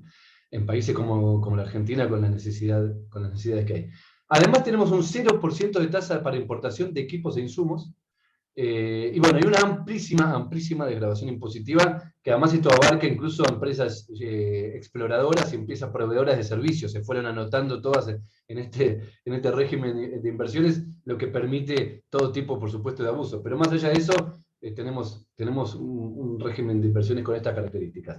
Y además, por si esto no fuera poco, también a costa del Estado Nacional, como se ve en esta planilla, en esta diapositiva, a costa del Estado Nacional en un régimen especial de reintegro a las exportaciones mineras del NOA, que es donde se sitúan las explotaciones de litio, las dos explotaciones de litio, en las que se les reintegra a esas empresas entre el 2,5 y el 5% de las ventas, a costa del Estado Nacional. O sea, pagan regalías provinciales, pero el Estado Nacional le retribuye un reintegro a las exportaciones absolutamente inexplicable, ¿no? en el marco de lo que estamos comentando. Generalmente las empresas que se anotan, que están dentro de este régimen, acceden incluso a la mayor proporción de este beneficio, que es el 5% de las ventas, así lo han declarado. Y por otra parte tenemos el tema de la renta, como veíamos antes. Lo que importa no es tanto la generación de empleo o los impuestos que dejan en el país, que es en ese terreno donde nos quieren generalmente ubicar los debates sobre la minería en Argentina, porque al fin de cuentas todo tipo de inversión productiva o económica paga sus impuestos y genera empleo, digamos. No hay por qué, digamos, dar un régimen especial a ese tipo de inversiones, sino que la diferencia de las inversiones en sector primario productivo minero, a diferencia del resto de las inversiones productivas, es que la hacen a cambio de haberles entregado un recurso público, justamente. Un recurso público de alta calidad, ¿no? Que por eso pueden acceder a rentas extraordinarias. Entonces lo que interesa en el debate es cuánto de esa renta extraordinaria que esos actores económicos logran generar gracias a acceder al recurso, cuánta de esa renta extraordinaria que le corresponde al propietario del recurso, en este caso el Estado, ya sea nacional o provincial, cuánta de esa renta nos apropiamos. Bueno, en el caso de Argentina, con la Ley de Inversiones Mineras, tenemos el artículo 22 que reza lo siguiente: las provincias que adhieran al régimen de la presente ley no podrán cobrar un porcentaje superior al 3% sobre el valor boca mina del mineral extraído. En los hechos estamos hablando del 1,5-2%. Esto es muy importante porque en el debate público también en la Argentina muchas veces se pone como si el conflicto fuera entre la nación y las provincias, y que cuando pretendemos promover un nuevo régimen de inversiones o un nuevo régimen productivo sustentable para el sector primario minero o del litio, argumentan la defensa de la autonomía de las provincias. Cuando en realidad lo que vemos es que el actual régimen de inversiones, lejos de defender la autonomía de las provincias, les prohíbe apropiarse de una renta que sea mayor al 2-3% de las ventas generadas. Así que difícilmente se puede defender este régimen en nombre de las autonomías provinciales. Evidentemente la defensa de este régimen va por otro lado, ¿no? Vamos a apurarnos un poquito porque ya se va agotando el tiempo. Vamos a ver cuáles son los resultados objetivos de este marco normativo minero, que como vemos ya lleva más de 20 años, o sea, hace más de 2 décadas que tenemos este régimen normativo en la Argentina, y es bastante, digamos, es un plazo suficiente como para sacar algunas conclusiones, ¿no? Que nadie podría, digamos, censurar por ser apresuradas estas conclusiones. En el caso del litio, solamente en el caso del litio, tenemos 2 proyectos en explotación, como ya se mencionó, el proyecto Fénix y Olaroz. El proyecto Fénix a cargo de Minera del Altiplano, que es de lo que era la FMC, y antes se llamaba Lithium Corporation of America. Después podemos ver la historia del origen de estos emprendimientos si les interesa. Hoy llamada Livent, esta empresa norteamericana, se inauguró el proyecto en el año 97, fines del año 97. O sea que también llevamos más de 20 años exportando el litio en gran escala y siendo uno de los principales exportadores a nivel mundial, entre los primeros 4. Y más recientemente, en el año 2016, se inauguró el proyecto Olaroz, a cargo de Orocobre, que era una empresa junior australiana. Es raro que una empresa junior salte a la producción, una exploradora. En este caso sucedió, el litio se lo permitió. Se asoció a Toyota Tsuyo, también un caso muy particular de una automotriz involucrándose en la producción primaria para garantizarse la provisión de un recurso crítico, más allá del porcentaje que que se utiliza en la confección de una batería es considerado recurso crítico para producirla, entonces por eso estas empresas automotrices se asocian a eso, más allá del incluso del valor económico. Es un recurso crítico por su valor de uso, ¿no? Tenemos además proyectos en construcción, 2 en este momento. Uno de ellos es el que está a nombre de la empresa francesa, Eramet, 50%, y Tsingshan, de China, esta empresa, ya tenían una tradición de colaborar con China. Es muy interesante también ver que gracias a este marco normativo que les mencionaba, en el que el propietario de una concesión es prácticamente dueño, como si fuera dueño de una propiedad privada, esta empresa, como todas han hecho, esta empresa de Eramet había accedido ya hace muchos años. Yo tengo recuerdos, noticias de Eramine desarrollando este salar en Salta de por lo menos de 2012-2013. Fíjense, ¿no? Ya pasaron más de, bueno, casi 10 años. Y sin embargo todavía está apenas iniciando la etapa de construcción, porque claro, también hay mucha especulación en el medio y como el marco normativo se los permite, nadie les exige hacer una inversión determinada, ni exportar, ni nada de eso. En plena pandemia se suspendió esta inversión de la empresa francesa y recientemente se anunció, es muy interesante, se anunció con China que la empresa esta Tsingshan, este acuerdo que es muy reciente, va a poner casi la totalidad de la inversión. Yo no recuerdo, pero creo que estamos hablando de cerca del 80% de la inversión, algo así como 400 millones de dólares. Lo garantiza la empresa china, a pesar de que el acuerdo es casi de 50 y 50. ¿Por qué una empresa francesa logra semejante acuerdo, ¿no? Tan beneficioso para ella, que entre una empresa china que ponga casi el 80% de la inversión, pero solamente reciba el 49% del joint venture? Y justamente porque el sistema de concesiones se lo permite. Lo que está vendiendo la empresa francesa es la propiedad de esa concesión. Y ahora con los precios por las nubes, por la disparada de los precios internacionales del litio, esa concesión pasó a valer muchísimo más. Tanto que hasta una empresa semiestatal como es YPF Sociedad Anónima difícilmente puede acceder a un yacimiento local si quisiera comprarlo hoy, ¿no? En esta etapa donde los precios se dispararon. Es decir, hay un mercado muy, muy agresivo de yacimientos de litio, donde están prácticamente todas las superficies de salares ya concesionadas. Así que ahora, si uno hoy quisiera acceder a un yacimiento en Argentina, es el peor momento por la disparada de los precios. Felizmente para la empresa francesa ya la tenían de antes esta concesión y ahora está gozando de ese beneficio. Proyectos en exploración, bueno, en la Argentina hay más de 50 registrados con concesiones de exploración. Los principales son estos que ven acá, simplemente para mostrar el origen de los países. Pueden ser Estados Unidos, Corea, Canadá, Australia, China. Es decir, no hay ni siquiera tampoco una política de alianzas internacionales. Es un libre mercado de concesiones, así que empresas de cualquier país del mundo pueden venir y acceder. Tanto es así que recientemente una empresa canadiense que tenía un joint venture con una empresa rusa en el marco de la guerra de Ucrania decidió expulsar o cerrar el joint venture con esta empresa rusa. Fue una decisión unilateral de esa empresa, no fue una decisión del Estado argentino de apoyar o rechazar una alianza con Rusia. Es decir, no hay ningún tipo de ejercicio de la soberanía en este caso. Resultados objetivos de estos 12 emprendimientos que tenemos en Catamarca desde el año 97 y en Jujuy desde el año 2016.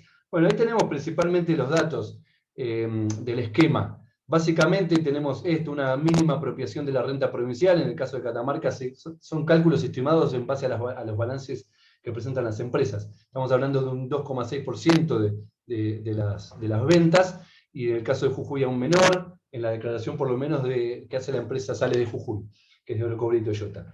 El porcentaje de las empresas provinciales, vemos que en Catamarca es de un 3%, lo hicieron a partir de la concesión del yacimiento, porque la provincia era propietaria del yacimiento, y en el caso de Jujuy es de un 8,5%, vía endeudamiento. Esto es una aclaración también interesante. O sea que la empresa provincial de Jujuy accedió a esta participación minoritaria, pero endeudándose con la propia Toyota Tsuyo, a la que le va a tener que pagar por ese porcentaje durante un buen tiempo, a costa de las ganancias cuando perciba ganancias. O sea que durante buen tiempo ni siquiera se va a percibir ganancias. Es decir, no se accedió a ese porcentaje a cambio de haberle entregado el yacimiento. Se endeudó para eso, tuvo que pagar para eso vía deuda. Y abajo tenemos una serie de notas de selección entre miles de notas de estos 20 años de explotación, lo que ha generado, en general lo que vemos que dejan en las provincias no son más que esto, las mínimas regalías y una serie de conflictos socioambientales, conflictos limítrofes por las regalías. Es muy usual en los modelos de enclave minero como el que tenemos aquí, que se den este tipo de conflictividad. Para no andar en esto, digamos, pero es moneda corriente. Y estos son periódicos que no son antimineros, ¿no? El Ancasti o el Inversor. Sin embargo, uno ahí ve que recurrentemente o periódicamente salen a la luz los conflictos, a veces son escandalosos y todo, pero claro, generalmente se adjudican esta conflictividad a la mala gestión de los gobiernos o de las políticas provinciales, como si fuera, ¿no?, el chivo expiatorio de este régimen, cuando en realidad forma parte digamos, de la esencia del régimen, de propiedad que les mostraba.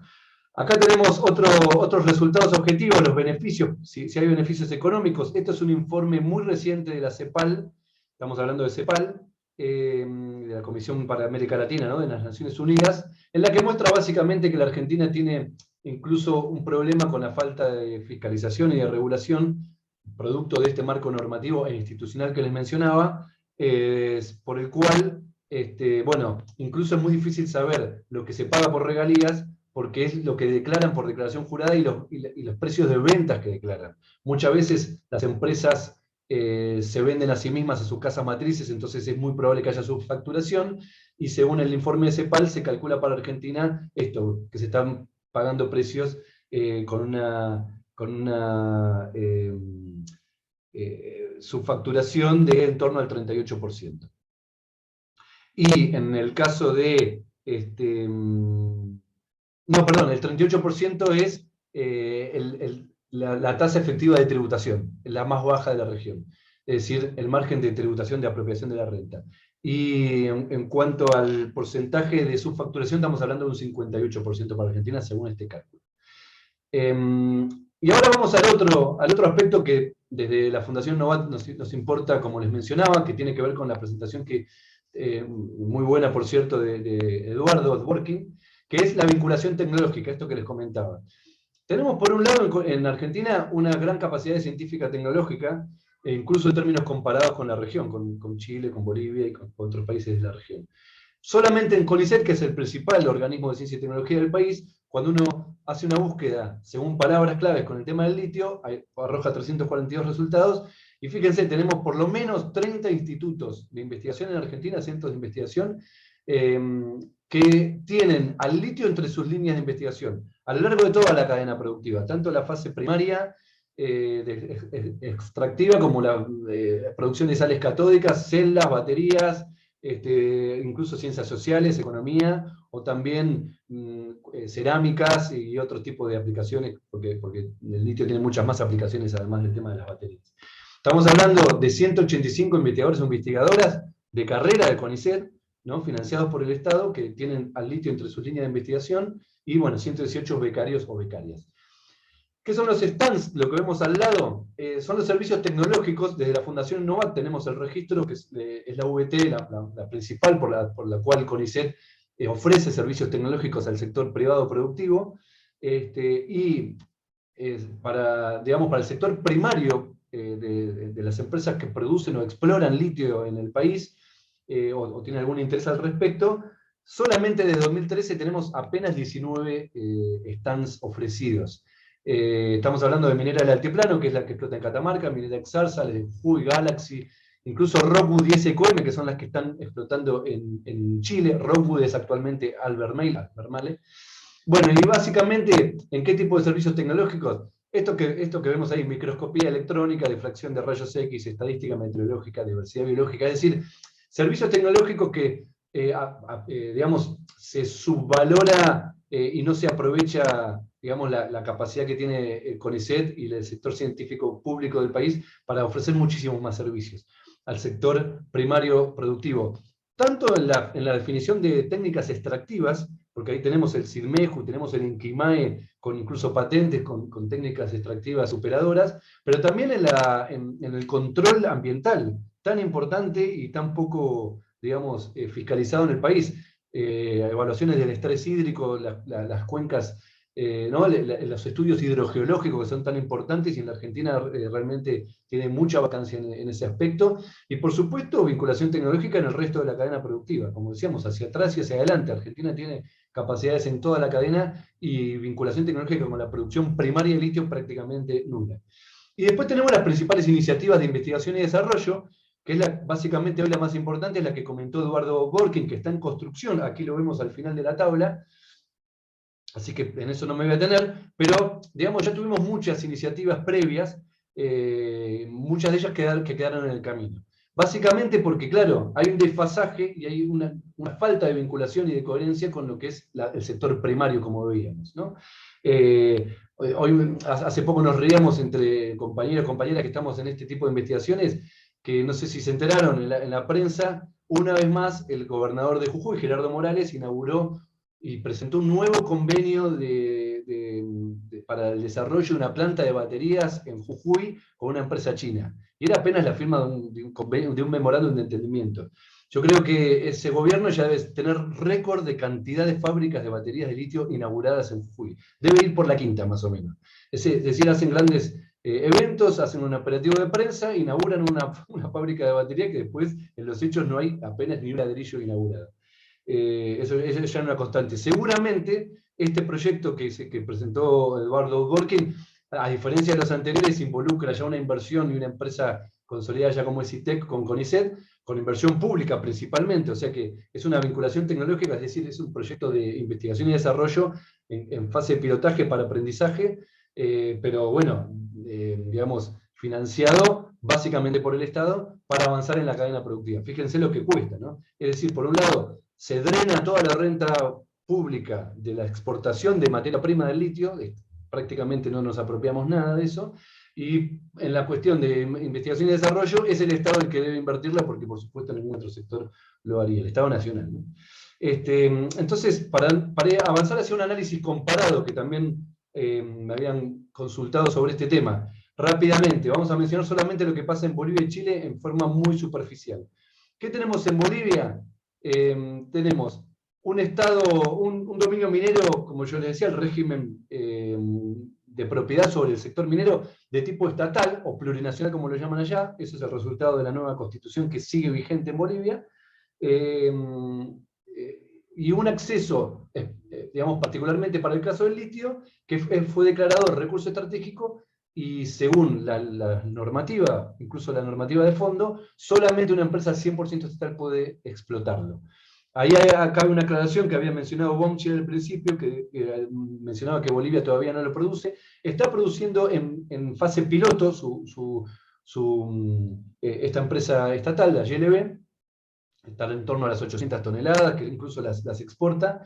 Pero lo interesante es que no solamente por razones, digamos, sociotécnicas o técnicas económicas que aún no explotó. La empresa GLB es reciente, creo que es, si no mal recuerdo, del año 2016-2017 que fue creada.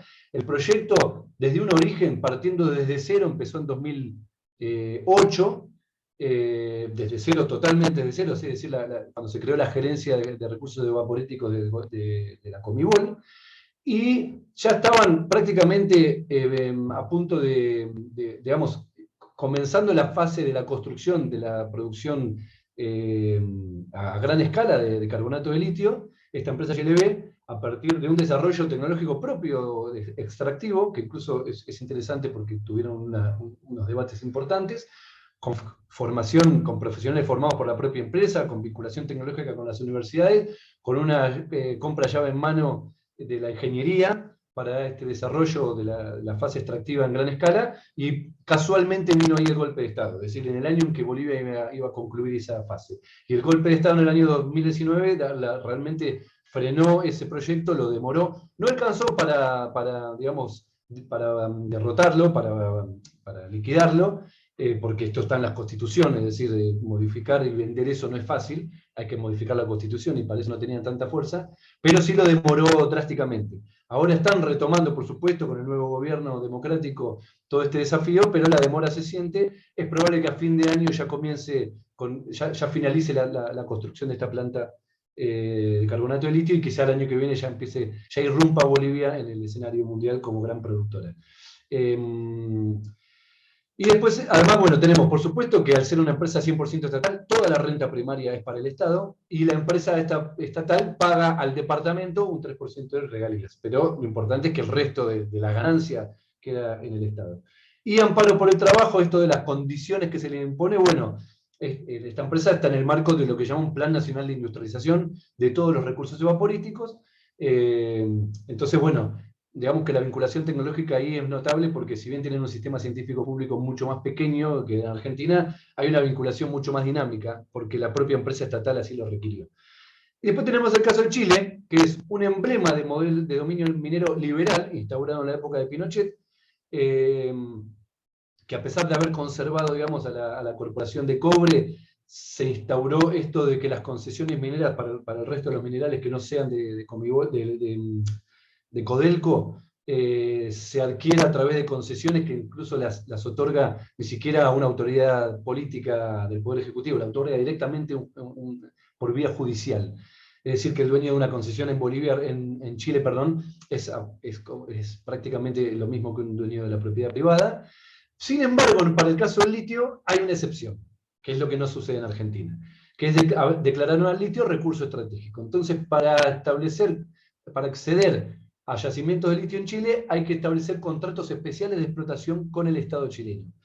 ¿Cuál es la diferencia? Justamente que para que esos contratos especiales de explotación, digamos, se aclaran, determinan una serie de condiciones que son el plazo, la cantidad, la duración de ese contrato, la escala de ese contrato, el sistema tributario específico para ese contrato, etcétera, etcétera, etcétera. Tradicionalmente las dos empresas que explotan en Chile, la SQM, que es una empresa privatizada en la época de Pinochet, era una empresa estatal, y Albemarle, que también otra aclaración para Bonchi, también tiene un pasado turbio con Pinochet, porque fue la misma empresa norteamericana la que recibió este contrato de explotación con Pinochet, con el gobierno de Pinochet, que entonces la empresa se llamaba Food Mineral Company. Claro, la SQM, como era una empresa de origen estatal y atravesó muchos escándalos de corrupción, siempre es más famosa. Las empresas privadas, transnacionales, son mucho más astutas para no aparecer en escándalos de corrupción. Pero bueno, este es el caso de Chile, estas dos empresas. ¿Qué tenemos con la renta pública? Bueno, justamente que gracias a este estatuto de recurso estratégico, en los años más o menos 2012, después de una serie de conflictos sociales en torno a lo poco que pagaban estas dos empresas por los contratos de explotación, se reformaron estos contratos de explotación. Sin la necesidad de hacer un gran cambio en la normativa, como son contratos de explotación con el Estado, se revisaron, se reformaron, y estamos hablando, fíjense ustedes, de regalías nacionales que llegan al 40%, hoy están en ese nivel, por los precios internacionales, son móviles, y además de eso tienen una tasa para las comunidades que es del 3,5%, es decir, es superior lo que cobran las comunidades de Chile, cobran más que lo que perciben los estados provinciales en Argentina. Además de regalías regionales para las distintas regiones, y una tasa para investigación y desarrollo, que fíjense, llega entre 16 y 30 millones de dólares. Recuerden ustedes el volumen de dinero que estaba hablando Eduardo Dworkin para el TEC y lo que cuesta juntar. Estábamos hablando de 2,5 millones de dólares, en torno a 4 millones de dólares, toda la inversión en planta piloto, muy dificultosa, difícil de sostener, y fíjense, las empresas extractivas en Chile tienen que depositar entre 16 y 30 millones de dólares solamente por una tasa, porque eso está en los contratos. Imagínense lo que haríamos con ese dinero. Y estamos hablando de Chile, ¿no? Digamos, y esto sucedió antes de que subiera el nuevo gobierno de Boric. Por supuesto, cumplir con estos contratos es muy difícil en Chile, entonces el nuevo gobierno de Boric ya tiene previsto establecer y reforzar esta normativa y crear incluso una empresa estatal de litio para justamente poder hacer esta vinculación tecnológica de manera más sólida y más coherente. Entonces, bueno, amparo por el trabajo, creo que ya lo mencioné, es decir, estas condiciones que se le imponen. En Bolivia tenemos este Plan Nacional de Industrialización y en Chile tenemos estos contratos que establecen plazos determinados y una cantidad de litio. Ya veíamos lo que nos decía Eduardo, lo que les costó acceder a apenas 20 toneladas de litio, 20 toneladas de la provincia de Catamarca, donde está radicada la empresa norteamericana. Hay empresas locales, pymes locales, que han intentado comprar pagando ese litio y no lo han conseguido. En cambio, en Chile estos contratos establecen que hasta un 25% del litio que se produzca en Chile tiene que dedicarse a la industria local a precio preferencial, y eso es muy importante. Bueno, si hay algún otro detalle de esta comparación, después me preguntan, porque ya estoy muy retrasado. Análisis comparado a nivel internacional, rápidamente, en China, por supuesto que es un dominio minero estatal, incluso en Estados Unidos, no solo está considerado como un mineral crítico para la transición energética desde hace ya bastantes años, además ellos han creado incluso empresas, la empresa que explota en Argentina, la Livent, originalmente fue una empresa creada por el gobierno norteamericano en los años de la Guerra Fría, que se llamaba Lithium Corporation of America. O sea, libre mercado para afuera, ¿no? Para cuando se trata de un plan de desarrollo o de estrategia nacional, por supuesto que el Estado ahí tiene que intervenir. Explotación de salmuera regulada por resguardo de recursos hídricos y geotérmicos. Esto es una normativa reciente del Estado de Nevada, que es donde se produce litio en Estados Unidos. Bueno, y ustedes saben, en Europa es considerada una materia prima fundamental para la transición energética, y está la aplicación de las Naciones Unidas, que yo les comentaba al principio, ya del año 97, son las salvaguardas que requiere el sistema nuclear, simplemente por protección, donde dice claramente que todo material fusionable que se puede emplear para producir armas nucleares, como el deuterio, el litio, lo dice claro, el helio y el litio 6, que es un isótopo de litio que se usa para tritio, que es este combustible para lo que se llama fusión nuclear, ¿no? Que es la energía nuclear que se espera que en algún momento se desarrolle como gran solución también para los problemas energéticos. Es decir, que el litio contenido en salmueras continentales, que eso son lo que tenemos en esta región, es decir, a diferencia del litio de roca, como bien explicó Bomchil, es por un lado incompatible con los sistemas de concesiones mineras. Esto es lo que determina la normativa en Chile, en Estados Unidos, en China, justamente por su característica física, porque es una salmuera líquida que difícilmente se pueda parcelar en cuadrículas mineras convencionales para otorgársela a un propietario privado.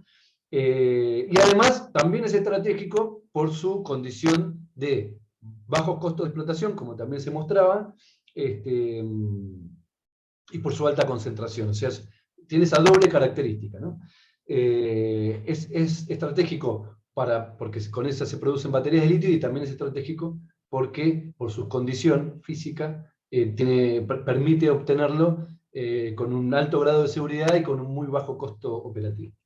Entonces, vamos a la propuesta de futuro y ya, si quieren, pasamos a las preguntas.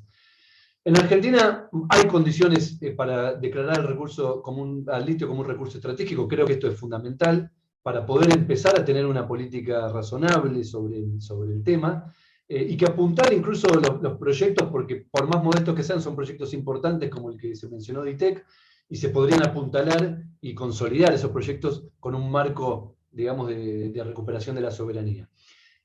¿Cuál es el instrumento si uno no tuviera la fortaleza para hacer lo que hizo Bolivia, es decir, cambiar la constitución y el código de minería y crear una empresa estatal? Que por supuesto es un horizonte interesantísimo para América Latina. Pero bueno, digamos, ¿cuál es la normativa actual? Tenemos la Ley Nacional de la Actividad Nuclear que yo les mencionaba, inspirada en ese artículo de las Naciones Unidas, en esa salvaguarda, y bueno, donde dice claramente que la Comisión Nacional de Energía Atómica va a tener a su cargo la propiedad estatal de los materiales fusionables especiales. Este artículo que hoy está vigente no se cumple en Argentina, porque de hecho la Argentina produce materiales fusionables especiales, como es el carbonato de litio o el cloruro de litio, y sin embargo no tiene ningún tipo, la Comisión Nacional de Energía Atómica no tiene ningún tipo de intervención en esta producción, de intervención en los contratos, si quieren, ¿no? Con las empresas que lo explotan.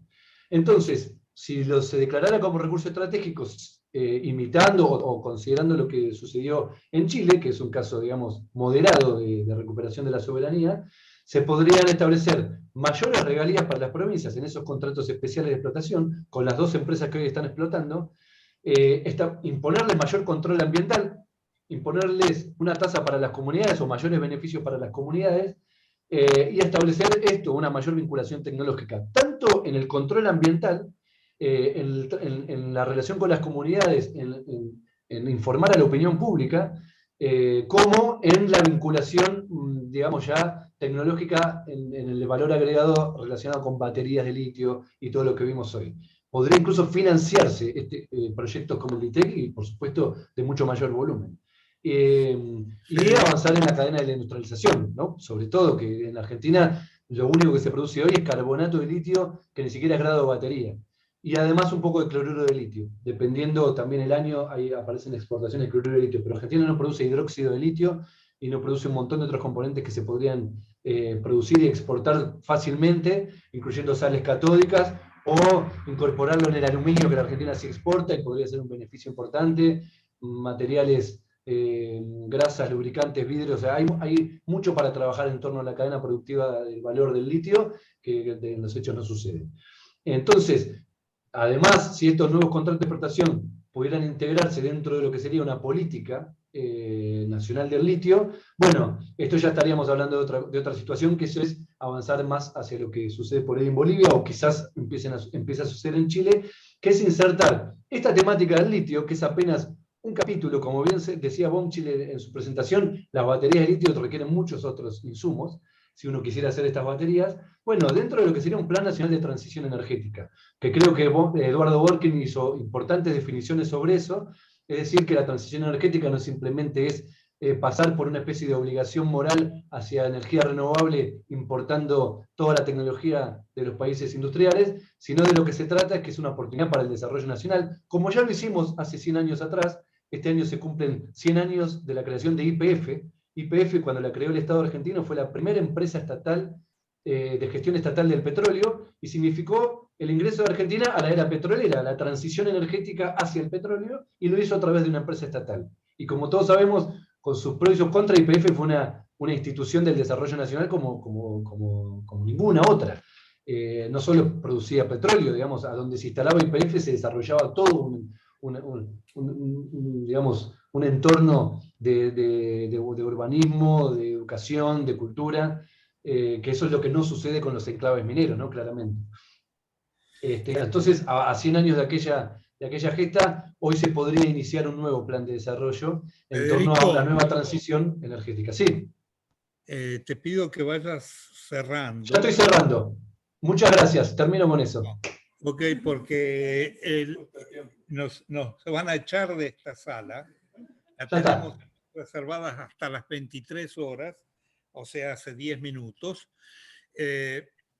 Terminaste entonces. Bueno, yo quería decir que, bueno, la complejidad del tema muestra claramente que, digamos, que 20 minutos por orador es una cantidad exigua y no nos deja tiempo para las preguntas del público. Entonces yo propongo, le voy a proponer a todos los escuchas una especie de solución consuelo, que es la siguiente: si tienen preguntas, mándenla por escrito a CAF Correo y digamos, ustedes dan su nombre, su dirección email, el texto de la pregunta y a quién quieren dirigirla, si es el caso, y nosotros se la repercutiríamos a la persona indicada, ¿ok? Pidiéndole que responda directamente. ¿Cómo? Puede ser interesante para todos.